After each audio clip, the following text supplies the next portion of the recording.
The painting begins with Prometheus telling the story of Zeus, the king of the gods. Zeus starts his day by addressing the mortals, hoping they still revere him as before. Although Prometheus is sure of Zeus's corruption and plans to overthrow him, for which he will need the help of three people. The first is Eurydice, or simply Riddy, who lives on Crete and is dissatisfied with her life. One day a woman approaches her outside a store, and from her muttering, it becomes clear that this is Cassandra. She laments the disbelief in her prophecies and predicts that everything will change for Riddy by the end of the day. Meanwhile, on Olympus, Zeus notices something wrong with the divine spring meander. His wife Hera assures him that everything is fine. Zeus then recalls his son, Dionysus. At this moment, Dionysus is partying in a club on Earth, but later roams the city, where a food vendor suggests he gift his father a watch as a symbol of time. Dionysus decides to visit his father, despite Hera's displeasure, as his mother, whom Hera angrily turned into a bee, was mortal, and Dionysus only became a god due to his father's whim. Zeus is watching a ceremony unveiling his statue on Crete, where one of the women sacrifices herself in the name of the gods. When Dionysus gives him the watch, Zeus doesn't show much enthusiasm, as he already has a watch from Heracles, considered a lucky charm. Nevertheless, Zeus tries on the gift, but ignores his son's pleas for a more responsible role in governing the world. Irritated by Hera's rude comments, Dionysus steals Heracles' watch and leaves. Zeus is engrossed in the statue unveiling, but when the veil falls, it turns out the statue is destroyed and covered in feces, with the words "To hell with the gods" written on it. Minos, the president of Crete, screams in rage, and Zeus vows revenge, despite Hera suggesting that Poseidon deal with the matter. Meanwhile, Riddy returns home, where Orpheus, playing the guitar, informs her that he plans to start tonight's concert at the palace with a new song named after her. Riddy dislikes the idea, feeling that he is already making their relationship public against her will, but for now, she doesn't have the strength to protest. Later, Orpheus's manager takes him to Heracleion. On Olympus, Zeus is furious at what he saw, and suddenly notices a wrinkle on his forehead. He immediately teleports Prometheus, who assures the king of the gods that he cannot be destroyed. But back on his rock, Prometheus laughs at Zeus's foolishness. Meanwhile, Dionysus gets new advice from the vendor, to find his own purpose instead of living for his father's approval. In Heracleion, Orpheus is preparing for the performance, confident that Eurydice will arrive soon. But Riddy visits Hera's temple to speak with Hera's mute servant, Tacita, who is also her mother. Meanwhile, Orpheus starts his show with a song, explaining that Eurydice is the love of his life, while in the temple, Riddy confesses that she no longer loves him. Her mother cut off her tongue and abandoned her for Hera's service. However, the gods don't concern her, and she doesn't believe in prophecies.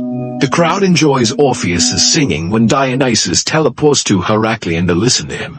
On her way from the temple, Riddy sees Cassandra again, stops in the middle of the street, and gets hit by a truck. Meanwhile, Tacita reveals Riddy's prophecy, showing that it coincides with Zeus's prophecy, though Prometheus insists there can't be two identical prophecies. Orpheus learns of his beloved's death as Cassandra and Tacita watch her body being taken away. Sometime later, Dionysus attends the funeral and sees a grief-stricken Orpheus give the priest a coin for Eurydice to be placed in her mouth so she can pay for passage to the afterlife. Dionysus realizes that this is his purpose, to help Orpheus.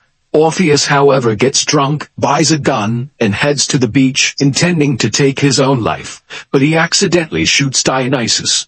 Orpheus panics, but Dionysus shows that he is a god and immune to wounds. Prometheus's voice reminds that Zeus wasn't always a god, meaning he can be destroyed by mortals. Meanwhile, Riddy finds herself on a ferry in a black and white underworld. 10 years ago, the Amazon queen found and killed Cineas, who had escaped from the tribe. As he died, he saw his mother, Marina, among the killers. In the present, Orpheus wakes up after a wild night with Dionysus, and hears his assurances that he can bring Riddy back. At the same time, she is sailing down the river Styx in the underworld, watching an introductory video from Hades and Persephone about the frame through which one must swim to be reborn. Later, the guardians of the underworld are summoned by Zeus in order to increase the number of swimmers escorting souls through the frame. Meanwhile, Dionysus demonstrates his power to Orpheus by driving wily. Riddy's ferry docks, and passengers are met by handlers with Cerberus dogs. One of the dogs barks at Riddy, and its handler, Caneus, pulls her out of the main line. For the past 10 years he has been in this liminal world, certain he will remain a guide. However, Medusa announces his transfer to the ranks of the swimmers, though he didn't ask for this, as he's waiting for his mother. His partner Prio is happy about it, especially as Medusa shows her one of her snakes, harmless now that they're dead. Meanwhile, Dionysus takes Orpheus to a bar called The Cave, where one can get a chance to enter the underworld. At the same time, Zeus descends to earth and, wandering through the city, marvels at how contented and cheerful people appear. He summons Prometheus and confesses his fear that his power is weakening. He believes things must return to the old ways, where people tremble before him. To do this, he plans to destroy half the world. Prometheus advises him not to. Meanwhile, Riddy finds out she was buried without a coin, which means she cannot pass through the frame and renew herself. She will now remain in the underworld, working for 200 years before she finally has a chance to cross Lethe. At the same time, Orpheus learns that the jury, consisting of the Moirai, the Fates, will evaluate the performances of those seeking to bring a loved one back to Earth. In the first round, people must mark all the distinctive features, scars, and birthmarks of their loved ones on a mannequin. Meanwhile, Medusa takes the new divers to the river Lethe, where the glowing frame awaits. They must help people swim to it and reach rebirth. Back in the cave, Orpheus faces off against a couple grieving their child. The inconsolable parents perform a poignant pantomime about their love for their son. Orpheus feels he cannot do better. He is asked to sing about his beloved, but without a voice. He sits down at the instrument. At the same time, Riddy reaches the river, but cannot even immerse herself in Lethe without her coin. Orpheus finishes playing and receives applause, but fate punishes him by stabbing his hand with a knife, revealing that he took his wife's coin, depriving Riddy of the chance to renew herself. Orpheus admits he did it out of love, but the audience, including Dionysus, is repulsed by his selfishness. Thus, the grieving parents, Anatole and Clara, win the competition and gain access to the underworld. By the river, Caeneus catches up with Riddy and confesses that he too was buried without a coin, which his mother took. Meanwhile, Dionysus begs the Fates to let Orpheus into the underworld. They agree in exchange for Zeus's watch. Zeus, meanwhile, shares with Prometheus his plan to tell the mortals stories in the style of the Trojan War to make them hate each other.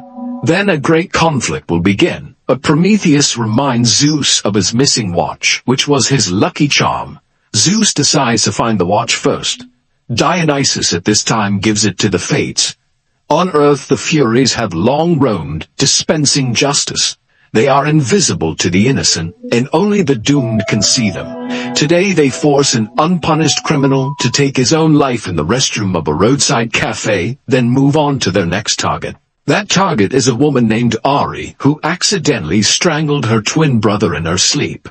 Their mother never accepted his death, and now Master Daedalus creates a sculpture of Glaucus each year, representing how he would have looked on his birthday. Ari's father, President Minos, promises to give his daughter anything she wants, even though she refuses a gift every year. Her bodyguard Theseus overhears. During the day, the president and his family gather for the Olympia Day celebrations on Crete. There they witness the desecrated statue of the gods, in which Theseus played a part. Minos is enraged, his wife hysterical, and Ari helps her mother back to her room. Meanwhile, on Olympus, Zeus, suspecting that one of the servants is responsible for the missing watch, begins killing them, one by one. Hera shares this with Poseidon, explaining that Zeus is planning 2 phases of humanity's destruction, and asks the god of the oceans to find the ill-fated watch. Prometheus, on the other hand, remembers that he once killed Charon in bed, but not before extracting a promise from him to help whoever would come to him in the future, with a mark. Meanwhile, the Fates, having received Zeus's watch, allow Orpheus to pass into the underworld through a garbage container. Orpheus joins Anatole, who is searching for his son. The 2 men enter a black and white world. Anatole reluctantly speaks with Orpheus, as the latter committed an unforgivable act by taking his wife's coin. But Orpheus justifies his action with love. The man agrees to travel together. At the same time, Caeneus visits his dog. Photis releases him from his cage, and the dog runs off. Meanwhile, Hades and Persephone discover that one soul is missing. They discuss how it managed to escape from the underworld. Persephone fears this may be the beginning of something terrible. Hades asks her not to inform Zeus about it just yet. Meanwhile, during a search for Photis, Caeneus runs into Nax, who begs for help and informs him that he has already swum through the frame. But then someone calls out to Caeneus, and Nax disappears. Later during dinner, Ridi joins Caeneus and Priu, announcing that she has been appointed as a swimmer. The girl doesn't understand why they continue to eat, sleep, and wash when they were already dead. They explain that it helps them feel normal. Later, Priu invites everyone to a party for the new swimmers. On Earth, Poseidon summons Dionysus to an aquarium and accuses him of stealing Zeus's watch. Dionysus admits that he brought a mortal into the underworld, and that mortal will be the first to bring someone back from the realm of the dead. Poseidon warns him that if this happens, Zeus will destroy them all. He orders Dionysus to return the watch. Meanwhile, in the underworld, Orpheus and Anatole prepare to cross the river Styx when Charon approaches and reluctantly agrees to ferry them across. At the same time, Caeneus encounters his killer, Hippolyta II, on the shore. In fear, he turns away from her, but she calls him a blasphemer and tells him that his mother voluntarily gave him up. Dionysus finds an exact copy of Zeus's watch in a store and heads to Mount Olympus. Zeus doesn't notice the substitution. In the underworld, Caeneus is tormented by the realization of his mother's betrayal, which he had worried about for so long. Suddenly, Charon stops the boat and shows the men Scylla, which means only one of them can proceed further. Now only a fight will determine who it will be. Orpheus attacks Anatole. At this moment, Caeneus confesses to Ridi that he used to be an Amazon, meaning he was born a girl, but later he was cast out. Suddenly they hear Nax calling for help. Meanwhile, Anatole nearly overpowers Orpheus, but Charon intervenes upon seeing the fate's mark on the musician's hand. He throws Anatole overboard, and he disappears into Scylla's maw.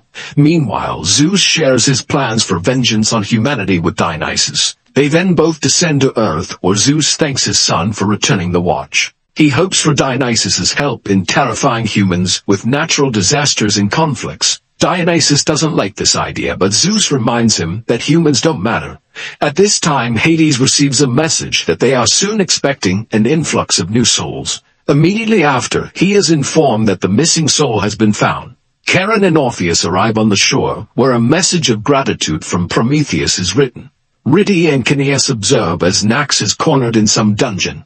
They carefully follow and discover the empty shells of all the souls that had passed through the frame, even those they sent through it earlier that morning. Now comes the moment when Prometheus can explain everything.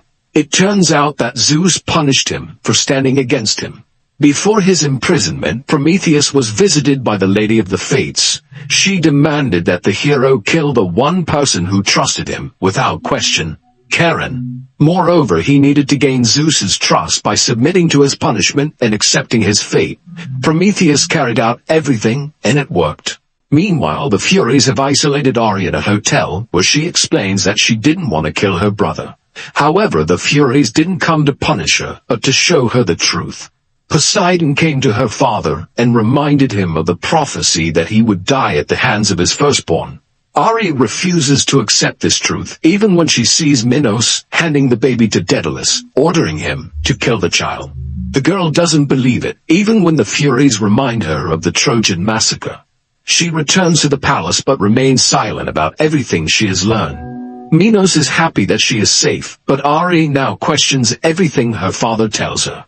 That night she goes to Daedalus, who is forced to admit that despite her father's order, he didn't kill Glaucus, and the boy is still being held in the dungeon. However, he has long since lost his human form, having turned into the Minotaur.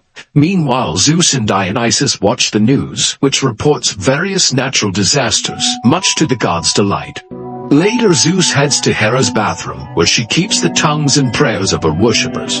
He accidentally overhears her cheating on him. In search of the truth, he tortures one of her Tisitas, but she refuses to betray Hera and dies. Discovering this, the goddess asks to be shown the tongue from which he learned of her infidelity, but Zeus cannot find it among the millions of others, and falls for her assurances that she isn't plotting anything against him. Calming Zeus and leaving him in bed, Hera mourns the death of her loyal Tisita. Meanwhile, Ridi and Caeneus continue their search for Nax, but see that he has already been found by Hades, who personally removes Nax's soul. For some reason, this causes Riddy great pain and forces the pair to return to the surface, where they are spotted by Medusa.